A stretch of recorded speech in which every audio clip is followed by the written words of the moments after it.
Umarım. Bugün günlerden pazartesi.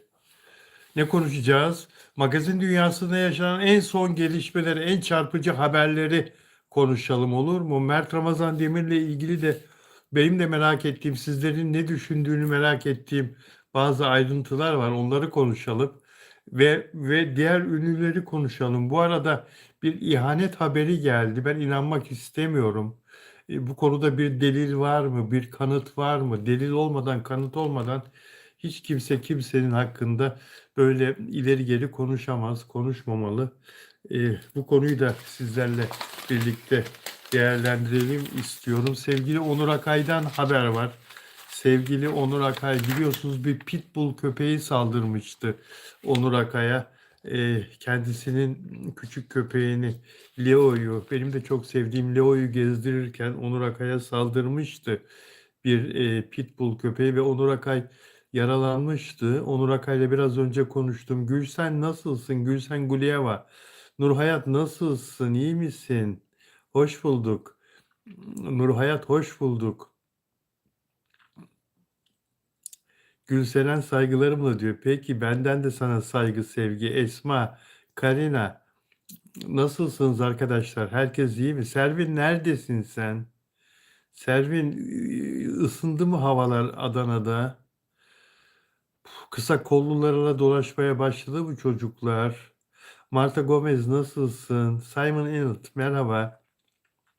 Pınar Altun sen de hoş geldin. Nur Hayat, Fatma Yıldıran sizler de hoş geldin. Ben de özledim. Sevgiler benden sana Melek. Banu neredesin? Banu Kavaş. Moderatörüm Banu Kavaş. Banu en son seni yapmıştık moderatör değil mi? Teşekkür ederim. İyiyim. Sen nasılsın? İyi ki yapmışız Banu seni. Servin işi sağlam. Evet yarım kollu geziyoruz diyor. Servin seni de moderatör yaptık öyle mi? Servin ya ben cezaevine girdim çıktım her şeyi unuttum arkadaşlar. Kusura bakmayın ne olur. Ayşe Gök hoş geldin abi hoş bulduk. Servin yarım kollu geziyoruz diyor Adana'da. Adana'ya yaz geldi. Fatma Yıldıran geçmiş olsun diyor. Çok teşekkür ederim. Çok teşekkür ederim Fatma Yıldıran. Ruksara nasılsın? İyi misin Ruksara? Her şey yolunda mı? Servin işi sağlam en son ben olmuştum diyor. İyi ki de oldun Servin. İyi ki olmuşsun canım. İyi ki olmuşsun. Gülseren Bilal Bey tamam. Bilal Bey selam. Peki eyalet 5 iyi yayınlar diyor. Özlemiştik diyor Esme. Ben de sizleri çok özledim. Gözlerimiz yollarda kaldı diyor Pınar Altun. Ay canım benim. Lidya nasılsın Lidya? Lidya günaydın diyor Lidya. Ayşe Gök, Allah bir daha düşürmesin. Amin. Kimseyi düşürmesin. İçeridekileri de kurtarsın. İçerideki çok iyi insanlar var içeride. Günahsız insanlar da var. Mizgin Ada kaç gündür yayın yoktu. Neden? Ya bazı teknik aksaklıklarla karşı karşıya geldik arkadaşlar. Telefonum benim hala savcılıkta. Ben telefonla yayın yapıyorum ve başka bir markanın telefonunu kullanıyorum şu anda. O telefon da YouTube'la uyum sağlayamıyor. Sorunlar çıktı. Ondan dolayı e, mesela bir konuklu yayın yapmama izin vermiyor bu bendeki Samsung telefon. Halbuki Samsung'un iyi bir modeli bu. Ama konuklu telefon YouTube yayını yapmama izin vermiyor. Dolayısıyla mesela Arzu ile yapacaktık. Cumartesi günü yapamadık. Arzu'yu çok seviyorsunuz siz. Ünlü televizyon, ünlü televizyoncu Arzu Altıntaş'la yapacaktık. Olmadı, yapamadık. Dün beni kim aradı? Dün e, dün kim aradı? Ünlü astrolog İpek aradı. İpek, sevgili İpek partnerim Kıbrıs'ta kendisi bugünlerde. Yapalım yayın Bilal abi en kısa zamanda. Fakat konuk alamıyorum şu günlerde. Onu çözeceğim. Onu çözeceğim bir şekilde o problemi halledeceğim. Şimdilik yalnız yayın yapıyorum. Mizgin ne zaman olacak İpek Hanım'la? En kısa zamanda. En kısa zamanda. Ama bu telefonlarla yapamıyorum. İşte benim iPhone telefona dönmem lazım. iPhone telefonum poliste ya savcılıkta ya yeni iPhone telefon alacağım. E, Bir şekilde yapacağım arkadaşlar. Size selam verdi. Bana Kiril alfabesiyle yazan bir dostumuz selam verdi Rusya'dan. Onur'u konuşalım arkadaşlar. Ee, Onur'u biliyorsunuz, Leo'yu gezdirirken, o küçücük minicik zeki akıllı köpeğini gezdirirken bir pitbull çıktı karşısına ve saldırdı Onur Akay'a. Biliyorsunuz, arkadaşımıza Akçay'da. Ve Onur Akay kendi köpeğini kurtardı, kucaklayıp yan bahçeye attı. Ufacık bir şey zaten. Top gibi attım Bilal abi diyor. Ama pitbull hiddetlenip Onur Akay'a saldırdı. Bu pitbulllar çok vahşi, biliyorsunuz. Sahibinden başka herkese düşman ya bu köpekler. Bu köpek, yani biz hayvan severiz ama bu köpekler yasaklansın. İnsanlar bunu almasın yani. Bu köpekler demir parmaklıklar arasında yaşasın. Sokaklarda gezemesin. Olmaz böyle bir şey ya. Olmaz yani, olmaz. Bunlar laboratuvarlarda üretilen ırk. Bu pitbull ırkı karışık bir ırk ve vahşi bir ırk. Yani insanlar çok kötü. Böyle zavallı hayvanları birbirleriyle çiftleştirerek böyle garip ırklar yaratıyorlar. Vahşi, son derece saldırgan.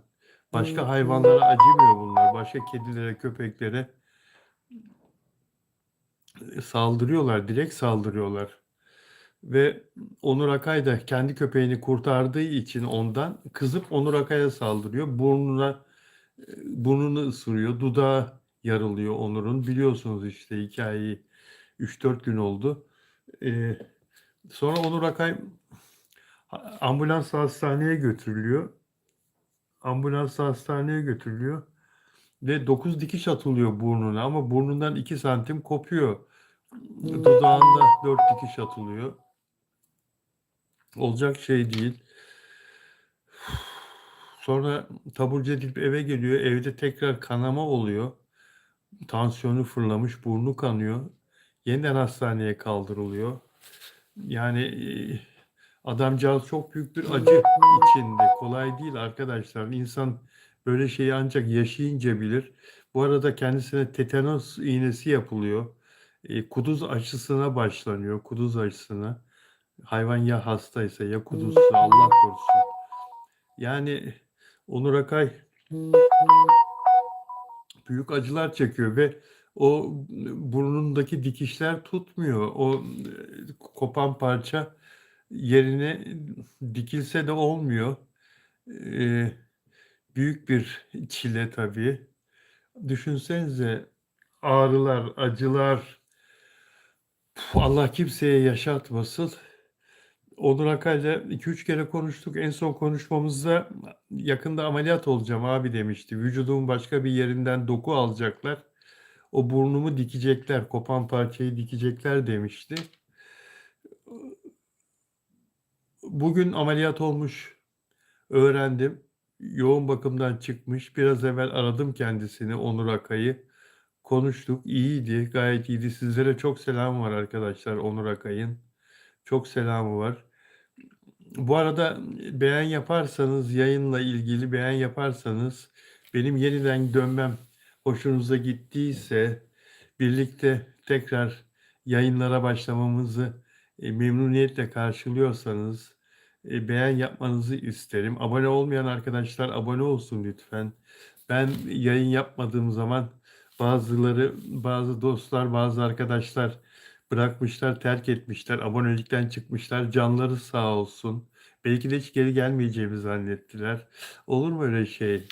Ee, Ben aslında hiç e, sizleri unutmadım ve sizlerle tekrar bir arada olmak için, inanın, cezaevindeyken de hep burnumda tüttünüz. Bir an evvel çıkayım, yayınlarıma başlayayım. Çünkü ben gazeteciyim, televizyoncuyum, yayıncıyım. Bu işi yapmadan duramam.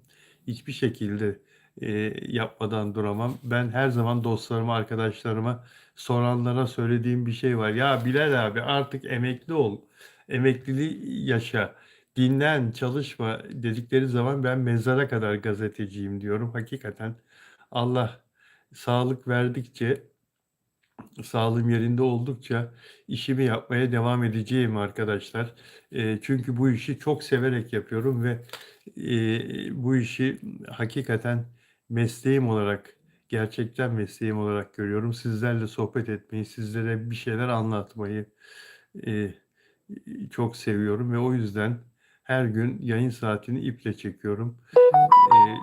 İyi ki varsınız, iyi ki benimlesiniz dedikten sonra Onur Akay'a şeyi sordum, konuşmamızda. "Ya Onur" dedim, "bu köpek nereden çıktı? Kimin köpeğiymiş bu sana saldıran pitbull?" "Bilal abi araştırdım" dedi. Daha doğrusu komşular öğrenmiş, ve Onur Akay merak eder diye Onur Akay'a da anlatmışlar. O çevrede, çiçek toplayan esmer vatandaşlara, Roman vatandaşlardan birine aitmiş bu hayvan. Eee, Adamcağız orada işini yaparken onu da tasmasını çözmüş, gezsin dolaşsın kırlarda diye. Biliyorsunuz Akçay, eee, dağ eteğinde bir sahil kasabası ve orada kır alan çok fazla. Çözmüş ama işte olmuyor. Böyle çözersen, öyle vahşi köpeği başıboş bırakırsan ve sen işine daldıysan, onu görmezsen o da gider orada, köpeğini gezdiren, parkta köpeğini gezdiren, kaldırımda köpeğini gezdiren bir vatandaşa böyle saldırır. Hiç olmayacak şey. Eee, Dolayısıyla, eee, Onur Akay çok üzücü bir Kaza kaza yaşadı, kaza atlattı. İnşallah şimdi bu ameliyat da başarılı geçmiş, bugün olduğu ameliyat.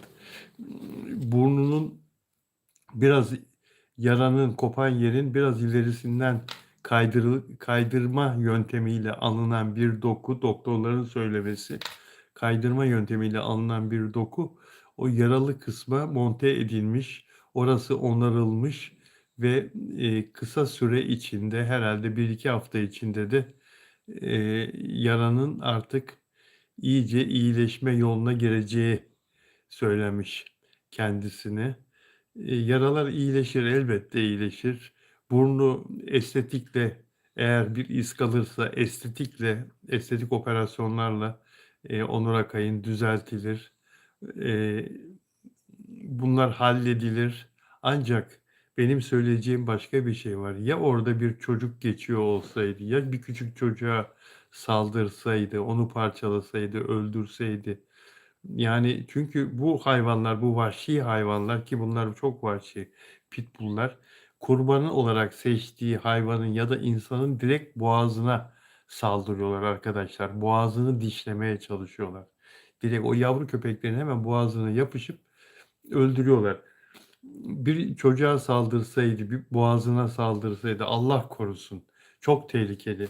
Ne olur beslemeyin bu hayvanları. Ya 100 tane köpek ırkı var. Bula bula bu en vahşisini mi buldunuz ya?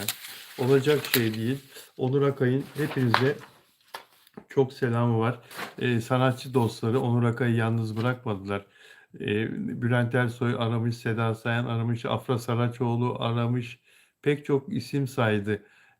Yıllardır küs olduğu Yılmaz Morgül aramış arkadaşlar. Yılmaz Morgül'le araları açıktı. Şarkıcı Yılmaz Morgül'le Onur Akay'ın, eee, Yılmaz Morgül aramış. Geçmiş olsun demiş. Çok sevindim. Ben Yılmaz'ı da çok severim. Onur Akay'ı da çok severim. Barışmış olmalarına çok sevindim arkadaşlar. Peki, eee, Rıza Temer. Ne yazık ki Rıza Temer'i 43 yaşında genç denilebilecek bir yaşta kaybettik şarkıcı Rıza Temer'i ve toprağa verildi önceki gün, cumartesi günü.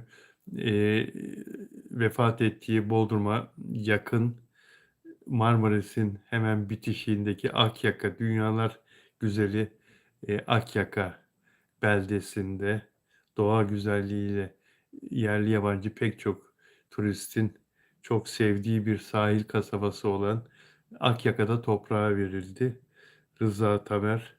Allah rahmet eylesin ve biliyorsunuz Rıza Temer 2020 senesinde pandemide evlenmişti. Pandemi başlamadan hemen 3 gün önce nikahımız vardı eee, diye anlatır Rıza Tevel anlatırdı. Ve pandemi sürecinde de iş yapamadığı için, sahneler olmadığı için, para kazanamayınca evliliği bozulmuş. Evde her gün geçimsizlik, kavga. Ondan sonra da aşık olarak, birbirlerini severek aşk evliliği yaptıkları hanımı evi terk etmiş, boşanmışlar, ayrılmışlar ve Rıza Tamer sokaklara düşmüş. Sokaklarda yatıp kalkmaya başlamış.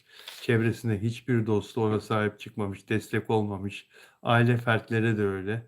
3 sene sokaklarda yaşadı Rıza Tamer. Bana bizzat anlatmıştı. Geçen sene Söylemezsem Olmaz programına konuk olarak gelmişti ve yanıma oturmuştu. Ona çeşitli sorular sormuştum ve tek tek yaşadıklarını anlatmıştı. O sokaklarda yatarken o gece ayazında, soğuğunda, betonda ve altına gazete kağıtları falan seriyor ama ne fayda. Kartonlar seriyor ama ne fayda.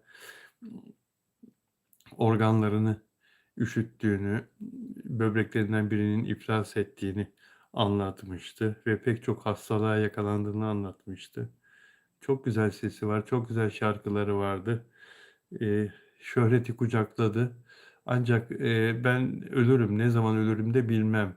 Fakat fazla yaşamam." diyordu o sohbetimizde. Bu televizyon kayıtlarında da vardır bu. Beyaz TV'deki Söylemezsem Olmaz programının kayıtlarında da vardır bu söyledikleri. Eee, ve ne yazık ki geçtiğimiz günlerde Bodrum'da menajerinin evinde aniden fenalaşıp hayatını kaybetti.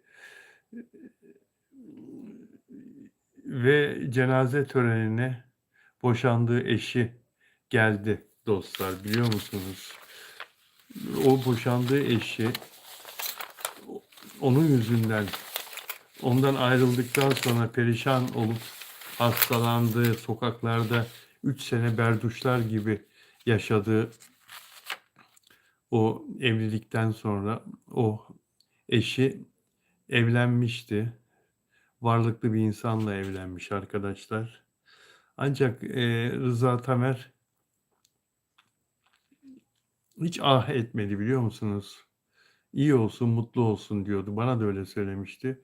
Diğer röportajlarında da hep öyle söylüyordu o eski eşi için. Bu arada isminin de Pınar olduğunu öğrendim. Pınar Hanım. Soyadı önemli değil. Kim olduğu çok önemli değil. Pınar Hanım'ı hani birisine bir hitap olsun diye ismi önemli. Yoksa kimliği, kimdir bu kadın filan falan asla asla öyle bir düşüncemiz yok. Öyle bir düşüncem yok. Eee Ve bu Pınar Hanım önceki gün Rıza Temel'in cenaze törenine sessiz sedasız katıldı arkadaşlar. Dualar etti ve ağlayarak ayrıldı cenaze töreninden. Allah ona da sabır versin. Eğer günahları varsa Allah günahlarını affetsin. Kimse istemezdi elbette böyle bir son olsun. Kimse istemezdi. Ne Rıza isterdi, ne Pınar Hanım isterdi. Pınar Hanım şimdiki evliliğiyle mutlu olsun, mutludur. Umarım mutludur, mutlu olsun. Ona söylenecek hiçbir şey yok artık bu saatten sonra. Rıza Tamer'in de kaderi böyleymiş. Yazık.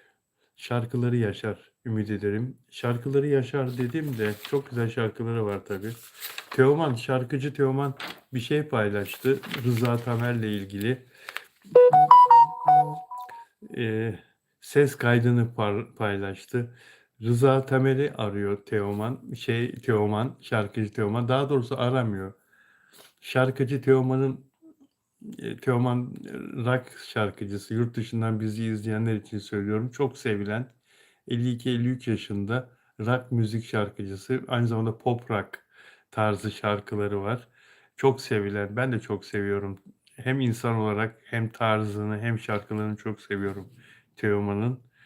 Eee, Teoman eski şarkılarını Teoman'ın en iyi şarkıları, Teoman'ın iyileri diye böyle bir albümde toplamak istiyor ve bazı sanatçıları arayarak şu şarkımı senin okumanı istiyorum, okur musun diye teklif ediyor. Rıza Tamer'e de ses kaydı bırakmış Rıza Temel'e belki ulaşamadı, ses kaydı bırakmış. Demiş ki, işte, "Gökdelenler" şarkımı senin okumanı istiyorum Rıza, kabul edersen mutlu olurum demiş ve şarkıyı ona göndermiş. Rıza Temer de, eee, Teoman'a yine ses kaydı yolluyor ve çok mutlu olduğunu söylüyor. "Hemen" diyor, "başlayacağım." diyor, "çalışmalara." diyor. "Çok sevindim, çok mutlu oldum." diyor. Teoman bunu paylaştı. Rıza Tamer'in ses kaydını paylaştı. Bıraktığı ses kaydını paylaştı ve bu albümün 15 Mayıs'ta, yani kısa bir süre sonra piyasaya çıkacağını söyledi. Rıza Tamer'e de Gökdelenler şarkısını önerdiğini ve bu albümde o şarkıyı Rıza Temel'in okuduğunu söyledi Teoman. Rıza Temel'in bu ses kaydını dinlemenizi isterim arkadaşlar. Bilal Özcan Official Instagram hesabımda, Instagram sayfamda bu post olarak yer alıyor bu haber. Orada habere tıklarsanız Rıza Tamer'in sesini duyacaksınız. O heyecanını, o sevincini Teoman'a teşekkür ederek çok mutlu oldum, çok teşekkür ederim. Büyük bir memnuniyetle hemen çalışmalara başlayacağım diyor. O şarkıyı okuyup tekrar Teoman'a kendi sesinden yollayacak ki albüme girsin. Teoman şarkının biraz sözlerini de paylaşıyor. "Gökdelenlerden tükürdüm dünyaya ben hayatım boyunca. Bu yüzden kupkuru ağzım. Bak geçmedi yıllarca." diye başlayan şarkı sözleri. Rıza Temer şarkılarıyla yaşar inşallah. İnşallah şarkılarıyla hak ettiği hak ettiği sevgiyi, ilgiyi görmeye devam eder. Çok kısa kaldı hayatımızda. Çok kısa. Onun da yazısı böyleymiş. Onun da kaderi böyleymiş. Öbür dünyada huzur bulur inşallah. Öbür dünyada mutlu olur inşallah. Dün Türk medyasının bir zamanlar medya kralı olan, gazetelerin, televizyonların, önemli gazetelerin, televizyonların sahibi olan Aydın Doğan'ın doğum günüydü. 90 yaşına girdi Aydın Doğan ve doğum gününü Cannes'da, Fransa'nın güneyindeki o meşhur tatil kenti, festival kenti Cannes'da aile yakınlarıyla, aile bireyleriyle kutladı, ailesiyle kutladı Aydın Doğan. Yine videoyu Bilal Özcan Official'da görebilirsiniz. Geceden bir restoranı kapatıyor Doğan ailesi, Aydın Doğan ve eşi, evlatları. Cannes'da lüks bir restoranı kapatıyorlar ve orada bir Türk şarkıcı Aydın Doğan'ın sevdiği Türk sanat müziği eserlerini, şarkılarını okuyor gece boyunca sahnede ve insanlar da Aydın Doğan da ve diğer konuklar da oturdukları yerde hem yemeklerini yiyorlar hem şarkılara eşlik ediyorlar hem eğleniyorlar. Pasta kesiliyor, tatlılar, dondurmalar, içecekler. Harika bir kutlama gerçekleşiyor.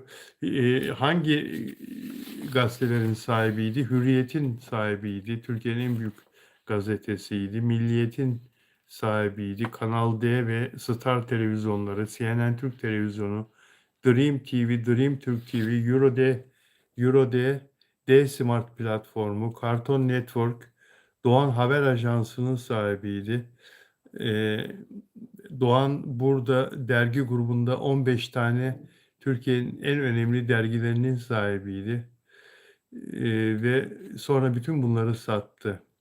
2000'li yılların 2008, 2009, 2010, 18 yılına kadar parça parça bütün medyayı sattı ve medyadan çekildi. Pek çok iş kolunda işleri devam ediyor. Çocukları devam ettiriyor, damatları devam ettiriyor. İşleri devam ediyor. Türkiye'nin çok zengin insanlarından biri Aydın Doğan. Kızı Vuslat Doğan o paylaştı bu videoları. Babasının doğum günü videolarını Vuslat Doğan paylaştı ve hakikaten çok görkemli, çok şaşalı bir doğum günü kutlaması. Milyonlarca euronun harcandığı bir doğum günü kutlama haftası olmuş Aydın Doğan ailesi için. Oldukça kalabalık gitmişler. Fransa'ya. Zaten özel uçakları filan her türlü imkanları olan bir aile. Orada Fransa'da evleri, konakları, artık neleri, malikaneleri, neleri varsa yoksa oralarda kurulan bir hayat, bir düzen. Zaten videoların birinde de üstü açık bir araba kullanıyor Aydın Doğan. Arabanın koltuklarında çocukları, torunları çığlık çığlığa büyük bir sevinç içinde. Geçtiğimiz günlerde çekilmiş o video belli. Cannes'da, o dünyalar güzeli Cannes sahillerinde gezerken çekilen bir video. Dostlar, bu da bir doğum günü haberiydi. Peki, buralardan İpek Hanım anlar. İpek Hanım iyi anlar Osman. Osman Ulusan. Osman Ulusan İpek Hanım iyi anlar. Nojolek 6491 aleykümselam. Arkadaşlar beğen yaparsanız memnun olurum. Abone olmadan izleyen dostlar da abone olurlarsa sevindirirler. Bu arada süper chat de süper etiket de alarak katkıda bulunabilirsiniz. Katkıda bulunmak isteyen dostlar özel abonem de olabilirsiniz. Özel aboneme ayrıcalıklar sunuyorum. Onları da katıl butonuna bastıktan sonra okuyabilirsiniz, öğrenebilirsiniz arkadaşlar. Tekrar edeyim, süper chat, süper etiket alabilirsiniz, özel abone olabilirsiniz. Bu arada hype yaparak da yine katkıda bulunabilirsiniz. Beğen yaparak da bizleri daha güçlendirirseniz ve abone olmanızı ayrıca e, isterim dostlar. Peki, şükürler olsun aramıza döndünüz diyor Çiğdem. Çok teşekkür ederim. Sadun Akil nasılsın? Çok teşekkür ederim. Sağ ol canım benim. Banu Kavaş nasılsın? Ben de seni çok seviyorum Banu Kavaş. Eski arkadaş. Banu Kavaş aynı zamanda moderatörüm. Kaç tane moderatörüm var bu arada? Kaç yaptık en son moderatör sayısını? 4 tane değil mi? Anca yetişirsiniz dostlar. Bana yardımcı olma konusunda e, anca anca yetişebilirsiniz. Çünkü bazı günler bazılarınız olmuyor. Bir de dönem dönem çok anti oluyor değil mi yayında? Çok anti oluyor. Dönem dönem antiler şöyle bir kabarıyorlar. Onların yayınımızı bozmak için gösterdikleri, attıkları e, attıkları olumsuz mesajları temizlemek için moderatörlerin bayağı uğraşması gerekiyor. Moderatör arkadaşlar, e, bizi izleyenlerin beğen yapmasını, katıl butonuna basmasını, abone olarak takip etmesini de söylerseniz, zaman zaman duyurursanız çok mutlu edersiniz beni. Evet, dostlar ilginize çok çok teşekkür ediyorum. Defalarca teşekkür ediyorum. Afra Saraçoğlu'nu soruyorsunuz. Cezaevindeyken televizyon izleme imkânımız oldu tabii. Televizyon izliyorduk. Dizileri zaman zaman izliyordum. Ve öyle ki sizlerin burada ancak para ödeyerek izleyebildiğiniz Süper Lig maçları cezaevinde bütün tutukluların, hükümlerin izleyebileceği şekilde açık. Her koğuşta da televizyon var ve televizyonlar da öyle küçük filan değil. Bütün mahkumların oturdukları yerden izleyebileceği şekilde geniş normal ekranlı televizyonlar. Herkes ortaklaşa bir şey söylüyordu. Şunu izleyelim diyordu. Çoğunluk neyi izlemek istiyorsa onu izliyorduk arkadaşlar ve hiçbir sorun çıkmıyordu. Son derece uyumlu insan grubunun olduğu bir koğuşta kalıyordum. Kaldığım koğuş için Silivri cezaevinin en iyi koğuşu diye rahatlıkla söyleyebilirim. Her bakımdan çok kafa dengi arkadaşlarla kaldım. Futbolcularla kaldım. Bahis'ten içeriye alınmış genç futbolcular da vardı. Eyüpspor Başkanı da vardı. Cihan Şanlı vardı. Cihan Şanlı Beşiktaş Spor Kulübü'nün bundan 2 yönetim önce yönetim kurulunda futbolcu transferi yapan, bizzat kendi parasıyla Beşiktaş'a futbolcu getiren çok iyi bir idareci, çok iyi bir insan, çok iyi bir arkadaş, iyi bir dost. Cezaevinde tanıdım kendisini. 3 tane özel uçağı olan bir iş adamı. O özel uçaklarını çalıştırıyor, o şirketini çalıştırıyor. İşlerinden birisi bu. Dünya tatlısı, esprili bir arkadaş. Ben çıkarken o oradaydı. Ne yazık ki cezaevinde bildiğim kadarıyla hala eee, mali suçtan dolayı içeriye girmiş. Umarım en kısa zamanda Cihan Şanlı da ve diğer dostlar da cezaevinden çıkarlar. Eee,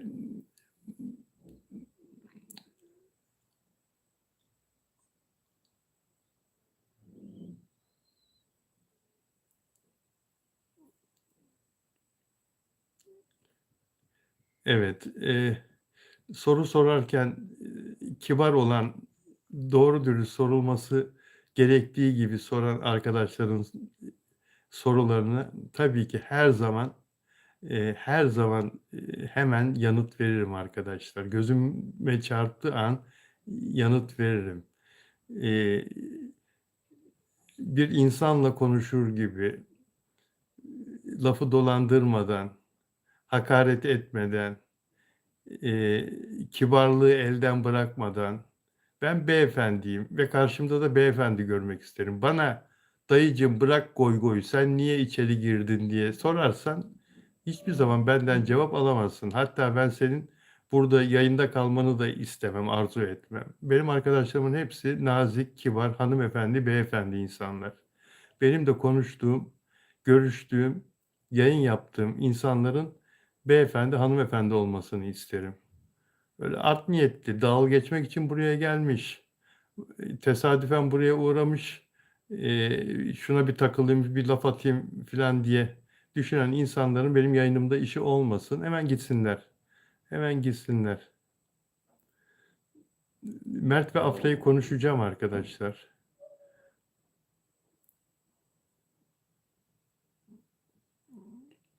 Hakan, Almanya'ya çok selamlar kardeşim. Ben haber nedeniyle, gazeteci niye içeriye girer? Haber nedeniyle e, insanları yanıltan bir haber yayma gerekçesiyle tutuklandım. Çok şükür ki çok fazla kalmadım, tutuklu çok fazla kalmadım. Yargılamam devam edecek. Bir cinayet mi, intihar mı, bir fenomenin vefatıyla ilgiliydi benim yaptığım haber. Onun çok yakınlarının söyledikleri, paylaştıkları, çektikleri videolara bakarak yorum yapmıştım. O yorumdan dolayı Türk Ceza Kanunu'na göre eee, suç işlediğim ileri sürülerek cezaevine girdim, tutuklandım ve hapse girmiş oldum. Ancak daha sonra sağ olsunlar eee, yargı beni tutuksuz olarak yargılamayı uygun buldu ve cezaevinden çıktım arkadaşlar. Eee, Başka bir sebepten değil, bir haberden dolayı. Peki arkadaşlar, geçmiş olsun diyenlere de çok teşekkür ediyorum. Eee, peki konuşacağız. Afra Saraçoğlu ve Mert Ramazan Demir'i de konuşacağız. Ben cezaevindeyken Delikanlı dizisi başladı, Mert Ramazan Demir. Onunla ilgili fikrimi de söyleyeceğim arkadaşlar. Şarkıcı Murat Boz demiş ki, Murat Boz 46 yaşında. Yıllar ne çabuk geçiyor arkadaşlar. Murat Boz eee, Tarkan'ın vokalistiydi 1999-2000 senesinde. Tarkan'ın arkasında onun şarkılarında vokalistlik yapardı.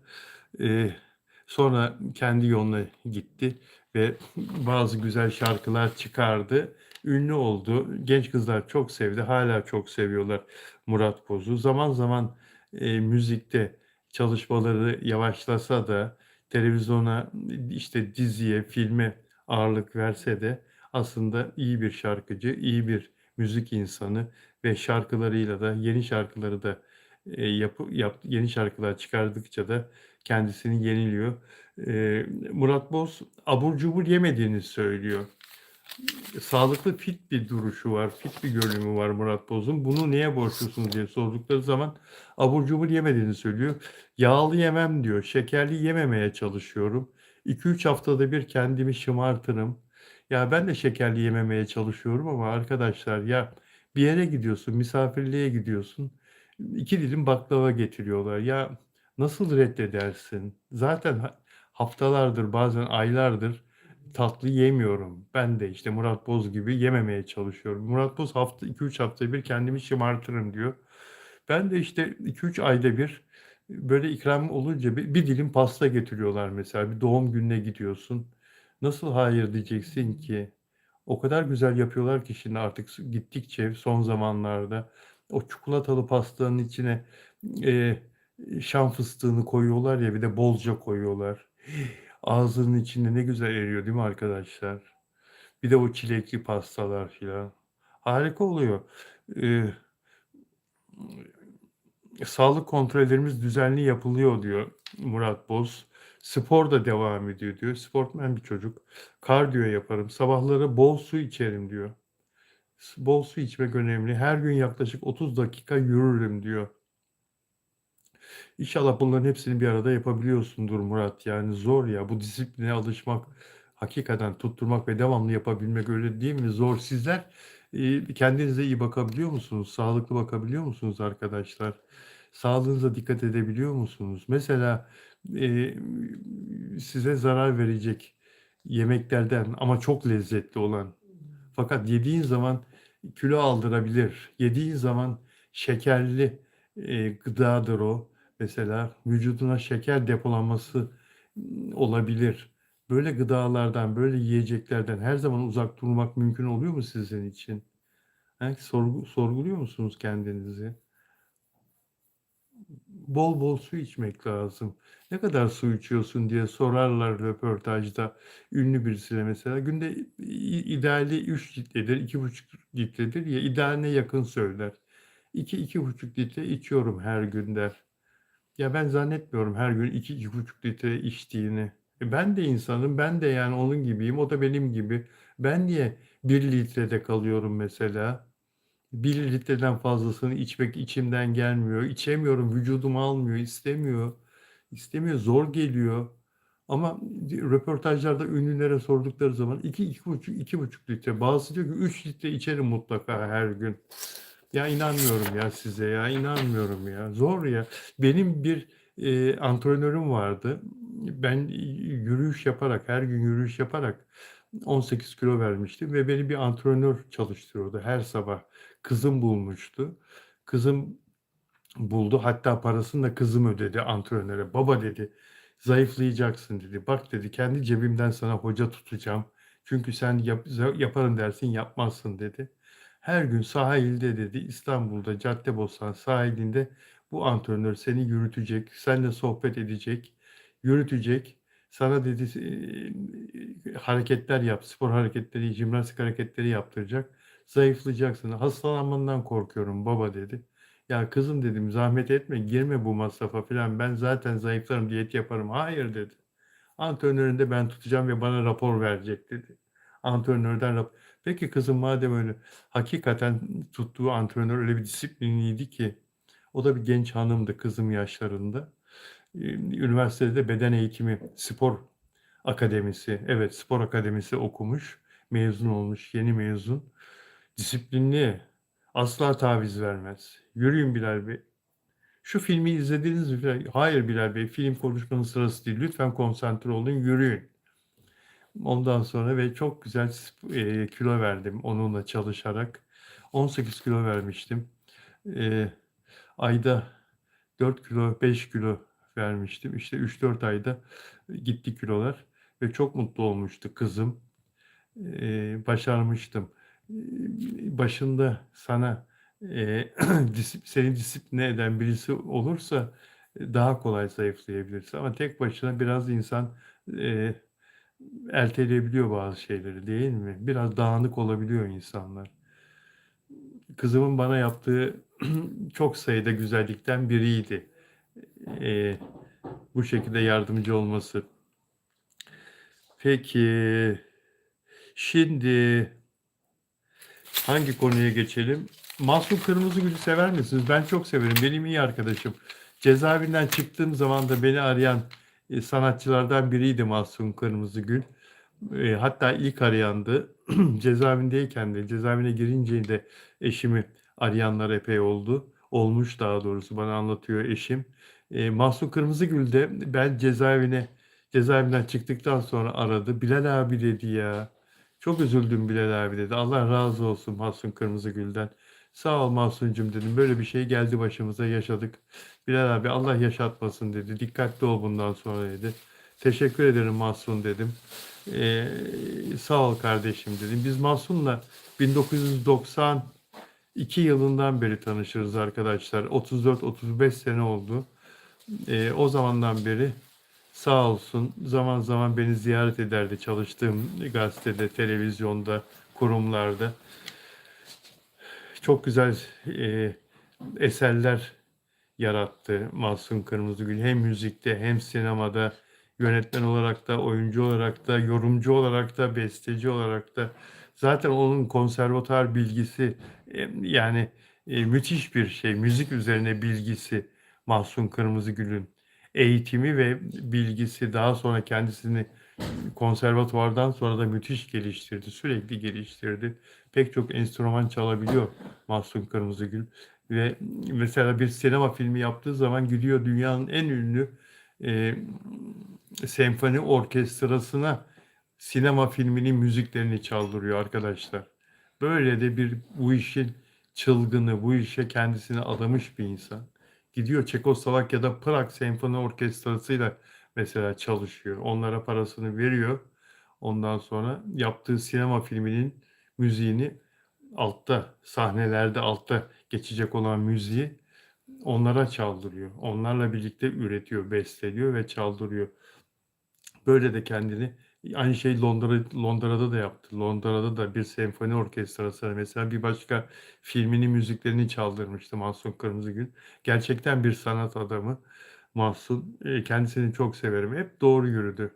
Hep doğru yürüdü. Hiç yanlışı olmadı sanat hayatında. Bir sanatçı olarak örnek denilebilecek, örnek alınabilecek, çocuklarınıza örnek gösterebileceğiniz bir sanatçı Mahsun Kırmızıgül. Demiş ki önceki gün İbrahim Tatlıses'e geçmiş olsun. İbrahim Tatlıses'in yaşadığı bu sağlık sorunlarından dolayı geçmiş olsun demiş ve e, İbrahim Tatlıses'in çocuklarıyla olan problemini sormuşlar. Bu konuda ne düşünüyorsunuz diye. Aile bireyleriyle ilişki çok önemli. Aile birliği çok değerli.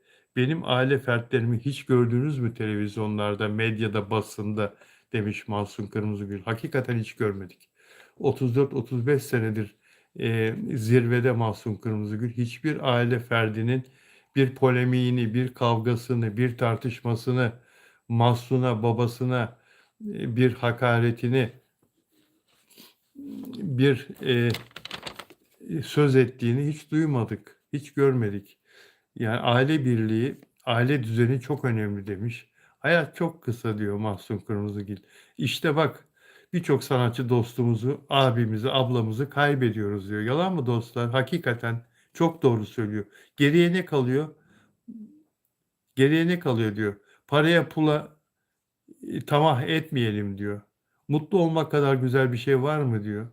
Para, pul diyor, bunlar gelip geçici şeyler diyor. Hani İbrahim Tatlıses'in çocukları para için, pul için, miras için babalarından işte o evi bana vermedin, bunu vermedin, bunu benden aldın diye kavga ediyorlar ya. Dilerim herkes çok mutlu olur diyor. Mutlu olmak kadar güzel bir şey yok diyor. Allah sağlık versin. En önemli şey sağlık arkadaşlar. Ve Mahsun Kırmızıgül çok çok çok çok haklı. Ee, Beğen yapan arkadaşlar, beğen yaparsanız, beğen yapmayan arkadaşlar, beğen yaparsanız çok mutlu olurum. Abone olmayan dostlar, abone olarak izlerseniz beni yine çok mutlu edersiniz. Bu arada katıl butonuna basarak dilerseniz özel abonem de olabilirsiniz. Ve süper chat de alabilirsiniz. Bize desteğiniz çok önemli, gerçekten çok önemli arkadaşlar. Bunu söylemek istedim size.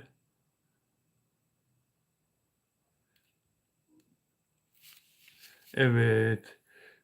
okuyorum notlarınızı. Mert Ramazan dizisinde aynı anda İspanyolca altyazı da yayınlanıyor. Türkiye ile aynı anda diyor. Peki. Peki arkadaşlar. Peki arkadaşlar. Evet. Selahattin Paşalı, oyuncu Selahattin Paşalı eşi Lara Paşalı ile arası hiç iyi değil. Acaba boşanacaklar mı diye insanlar yorumlarda yazıyorlar. Selahattin Paşa'nın eşini aldattığı iddia ediliyor. Tabii ki bunlar bir iddia. E, iddia ispatlanmadığı sürece hiçbir iddianın geçerliliği yoktur. Fakat bu çift 16 Nisan'daki evlilik yıl dönümlerinde hiçbir paylaşım yapmamışlar. Lara Paşalı, Lara Paşalı, Selahattin Paşalı, oyuncu Selahattin Paşalı'nın eşi düğün fotoğraflarını silmiş. İlk olarak Selahattin Paşalı'nın Masumiyet Müzesi'ndeki partneri Eylül Lize Kandemir ile yakınlaştığı iddia ediliyordu arkadaşlar. Yakınlaştığı iddia ediliyordu. Ama bir ispat yoktu, bir fotoğraf yok, bir video yok. Laf olarak bir dedikodu yayılmıştı. Ve daha sonra da aynı projede yer aldığı, aynı dizide yer aldığı Hafsanur Sancak Tutan ile yine birbirleriyle yakınlaştıkları iddia edildi ve şöyle bir haber var şimdi sayfalarda, magazin sayfalarında. İddialara göre Selahattin Paşalı'nın eşi Selahattin Paşa'nın cep telefonunda Hafsanur Sancak Tutan'la yazışmalarını görmüş ve öylelikle kocasıyla Hafsanur Sancak Tutan arasında bir özel ilişki olduğunu öğrenmiş. Tabii bu iddialar ispata muhtaç arkadaşlar. Bu söylentiler, bu iddialar, bu haberlerde bir kanıt yok. İnsanların yuvasını yıkmak yerine, yıkılsın diye haber yapmak yerine inşallah doğru değildir. İnşallah bunlar gerçek değildir. İnşallah sevmeyenlerin çıkardığı dedikodulardır diye düşünmek lazım.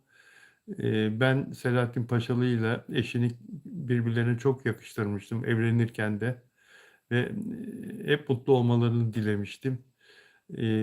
Dilerim boşanmazlar, dilerim yuvaları kurtulur, bir şekilde doğru yolu bulurlar diye düşünüyorum. Yorumlarınızda da bu konuda hassas olursanız, çünkü yuva yıkmak çok kolay arkadaşlar. Vay onunla mı oldu? Vay ben de duydum olmuş onunla filan. Bunlara girmeyin arkadaşlar. Bunları yapıcı olmakta fayda var. Ee, Ünlüleri özellikle meyve veren ağaçtır ünlüler. Sürekli olarak Kıskanmak dizisinde her hafta çok güzel oynuyor Selahattin Paşalı. Çok öne çıkmış bir oyuncu. Masumiyet Müzesi'nde de öyle. Göz önünde olan bir insan.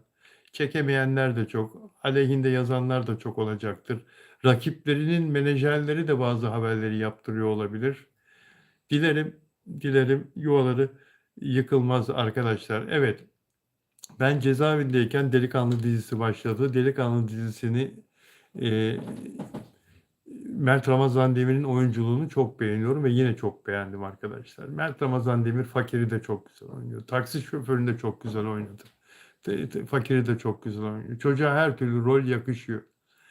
Mert Ramazan Demir'e ama senaryo çok iyi diyemem senaryo için. Özellikle birinci bölümde her şeyi bir anda vermek istediler. Her şeyi 2 saatin içinde, 2,5 saatin içine sığdırmaya kalktılar. Bütün konuları, her şeyi, fakirliğin de birinci bölümün içine neredeyse zenginliği de katıyorlardı. Yani o sevdiği kızın bir başkasının yatına gitmesine kadar öyle uzun seneler boyunca sürecek bir hikayeyi bir gecede 2 saat içinde anlattılar. Boğdular bizi diziye boğdular, bizi hikayeye boğdular. Yani kafamız allak bullak oldu. Bu çok büyük bir yanlıştı. Mert Ramazan Demir çok iyi bir oyuncu ve sözü dinlenmesi gereken bir oyuncu. Yapım içinde de, dizi çekilirken de, sette de söz söylemesi lazım Mert'in. Mutlaka fikrini söylüyordur ama çok kibar bir insan olduğu için Mert yüksek sesle söylemiyordur ya da e, etki edecek kadar sözünün arkasında ya bu böyle olsun, böyle istiyorum demiyordur. Henüz demesin de, henüz demesin de. Mesela Kadir İnanır derdi. Kadir İnanır derdi. İstemiyorum onu. O senaryonun orasını istemiyorum. O istemiyorum ben, orayı istemiyorum. Ben onunla oynamam. Onu almayın kadroya, onunla oynamam. Başrolü ben seçerim. Kadir İnanır böyle mesela, böyleydi. Tarık Akan aşağı yukarı böyleydi. Mert de o mertebeye Mert de o mertebeye gelecektir. Mert Ramazan Demir'de. Ama Mert Ramazan Demir'in şimdiden beğendiğini beğenmediğini sette yapım ekibinde belli etmesi lazım. Senaryoda istemediği yerleri çıkarttırması lazım. Yani bu çünkü e, e, Mert'in ismi birinci planda. Mert başarısız oldu. Mert başarılı oldu. Onun üzerine dönüyor. Şimdi diyorlar ki Mert'in dizisi 3,5 reyting alıyor. Yani üçüncü bölüm şimdi değil mi bu gece? İkinci bölüm, üçüncü bölüm, dördüncü bölüm. Mert 7-8 en az 7-8 rating alması gereken bir oyuncu. Çok başarılı, çok güzel oynuyor. Her şeyi çok güzel oynuyor. Senaryo iyi yazılmıyor. Yanındaki bazı oyuncular. O küçük kızın ne işi var ya? Küçücük kız ya. Özcan Deniz'in çocuğu rolündeki daha önceki oynadığı dizide. Çok küçük kalıyor mesela. Mert Ramazan Demir'e sevgili hani ama yani Çok kötü. çok kötü yani. Bak Şebnem de öyle diyor. Çok Rezalet kötü. yani, Rezalet diyor rezalet. Şebnem. Yani O kız olmaz ki. o kız olmaz Mert Ramazan Demir. O kız oraya torpille getirilmiş. 15-16 yaşında gibi. 15-16 yaşında gibi gösteriyor. Olmaz ki orada Afra Saraçoğlu gibi bir kadının olması lazım. Öbürü Orada. de büyük gösteriyor. Öbürü de büyük gösteriyor. Teyzesi gibi duruyor. Teyzesi gibi. Mert Ramazan Demir'in Melis İşiten mi neydi? Sözen. Neyse işte Sözen mi İşiten mi? Teyzesi gibi duruyor yani. Olmamış. Onlar yanlış ama Mert çok başarılı. Mert sıyrılır gider burada Mert. Mert'e bir şey olmaz. Mert zarar görmez. Olan OGM olur. Mert'e hiçbir şey olmaz. Mert parlıyor. Pırıl pırıl parlıyor. Mert çok iyi bir oyuncu ve oyununu da ortaya koyuyor zaten. Seyreden herkes de Mert için seyrediliyor. O dizinin yurt dışı satışları da müthiş olur arkadaşlar. Mert Ramazan Demir ismi olduğu için 3,5 reyting de olsa dizinin yurt dışı satışları da müthiş olur. Bakın tekrar söylüyorum üzerine basarak. Yurt dışı satışları en az 2 sezon devam eder. En az 2 sezon devam eder. Mert Ramazan Demir sayesinde. Belki 3-4 sezonda gider. Anlatabiliyor muyum? Mert yorulunca da biter dizi.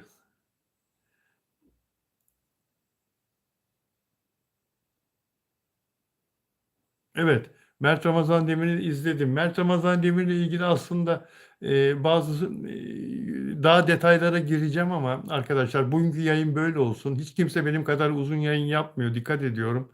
Herkes yarım saatte bitiriyor yayınlarını en fazla. 52 dakika, 53 dakika, bir saate doğru gidiyoruz. Lütfen beğen yapın ve lütfen arkadaşlar takip edin. Abone olarak takip edin. Sizlerden rica ediyorum. Ve beni her türlü destekleyin. Buna çok ihtiyacım var dostlar. Her türlü destekleyin. Dostlarınıza sayfamdan haber verin. Dostlarınıza kanalımı anlatın. Türkiye'nin deyin ayrıntılı yayın yapan tek magazin kanalı. Yaşadıklarını da anlatıyor. Ünlülerle yaşadıklarını da anlatıyor. Adamın Hayatı magazin deyin. Ben bu Ekim'de 50. yılına giren bir magazin gazetecisiyim. Meslekte. Kendim 67 yaşındayım. Meslekte 50. yılına giriyorum bu sene. Benim hayatım bu gördüğünüz, takip ettiğiniz, sevdiğiniz ünlülerle geçti. Onların babalarıyla geçti. Dolayısıyla bu konuda benden tecrübelisi yok. Ben yaşadıklarımı anlatıyorum burada size. Dikkat ederseniz satır aralarında. Türkiye'nin en iyi, en dolu, en bilgili gazetecisiyim, magazin gazetecisiyim. Benden daha iyisi inanın yok. Ben mütevazı bir insanım. Bunları da söyleme gereği duyuyorum. Çünkü hiç ciğeri beş para etmez kişilerden ne sözler duyunca ben de bunları söylemeye karar verdim. Bilenler zaten biliyor. Ama sizlerin desteği olmazsa hepimiz bir hiçiz. Sizler bizi seyretmeseniz. Aynı yapımcılar gibi, aynı yapımlar, diziler gibi. Sizler dizileri seyretmeseniz diziler reyting alır mı? Devam eder mi? Beğenilir mi? Bizler de öyle. Sizler bizim yayınlarımızı, televizyon programlarınızı seyretmeseniz, yazılarımızı okumasanız bizlerin bir kıymeti olur mu? Bizler yürüyebilir miyiz meslekte? Bu arada yazılarıma yeniden başladım. Bilalozcan.com web sitemde Yazılarımı da okuyabilirsiniz arkadaşlar. Yeniden başladım yazılarıma da. Sizleri çok seviyorum. Yarın yine saat 18'de sizlerle birlikte olacağım arkadaşlar. Kendinize iyi bakın. Yarın Afra Saraçoğlu'nda konuşacağız. Mert Ramazan Demir'le ilgili bugün yarım kalan bazı şeyler var sizlere anlatmak istediğim. Yarın anlatacağım. Caner burada mıydın? Caner 1907. Ben cezaevindeyken Caner aramışsın. Telefonla da aramışsın güzel kardeşim. Çok teşekkür ederim. Dostluğun, arkadaşlığın için. Aynı zamanda Caner özel abonem, özel üyem. Caner'cim seni seviyorum güzel kardeşim. Caner'cim çok teşekkür ederim. Hem mesajlar yazmışsın DM'den hem telefonla aramışsın, sormuşsun. Benim özel üyem ve moderatörüm Caner burada. Caner'e çok teşekkür ediyorum ve diğer moderatörlerime çok teşekkür ediyorum. İyi ki varsınız arkadaşlar. Banu sana da teşekkür ediyorum her şey için. Şebnem'in de size selam var. Banu Kavaş selam söylüyor. Caner selam söylüyor. Sen de selam. Şebnem'in de sizlere çok selam var. İyi ki buradasınız dostlar. Ben çok üzüldüm diyor Caner. Biliyorum Caner, hissiyatını biliyorum. Satırlarını da okudum. Aramışsın, sormuşsun da anlattılar bana Caner. Çok teşekkür ederim. Sağ ol güzel kardeşim. Allah kimseyi haksızlığa uğratmasın. Allah kimseyi cezaevine düşürmesin. Şebnem ablamı çok seviyorum diyor Caner. Canım benim. O da sana canım benim diye selam söylüyor. Dostlar, Şebnem Hanım selamlar diyor. Saliha Akpınar. Peki. Bizden de selam diyor. Servin içi sağlam. Şebnem Servin içi sağlam. Adana'da sıcaklardan yazıyor. Servin. Ne Selamlar, güzel, ne güzel. sevgiler. Ne güzel diyor Şebnem. Hepinizi çok seviyorum dostlar. Tarçın da sizlere merhaba demek istiyor. Gel Tarçın. Tarçın da merhaba demek istiyor. Tarçın da merhaba demek istiyor. Tarçın da merhaba demek istiyor. Tarçın da çok özlemiş sizi arkadaşlar. Servin bizden de diyor. Bizden de Şebnem Hanım'a. Ellerinden öperim diyor. Caner senin ellerinde. Tarçın da öpün. Tarçın da geldi. Tarçın bebek. Tarçın bebek. Peki Banu Kabaş Bilal abi seni çok seviyorum diyor. Ben de sizleri çok seviyorum. Sizlerden ayrılmak da çok zor. Bilal abi eski neşeniz geri gelsin lütfen diyor. Çiğdem Aslan Argun. Doğru. Tamam Çiğdemciğim peki. Peki. Kendinize iyi bakın olur mu? Tekrar hoş geldiniz diyor Nur Hayat. Çiğdem. Peki Fatma Banu Kabaş. Görüşmek üzere arkadaşlar. Yarın inşallah yine 18'de birlikte oluruz. Sağ olun, var olun.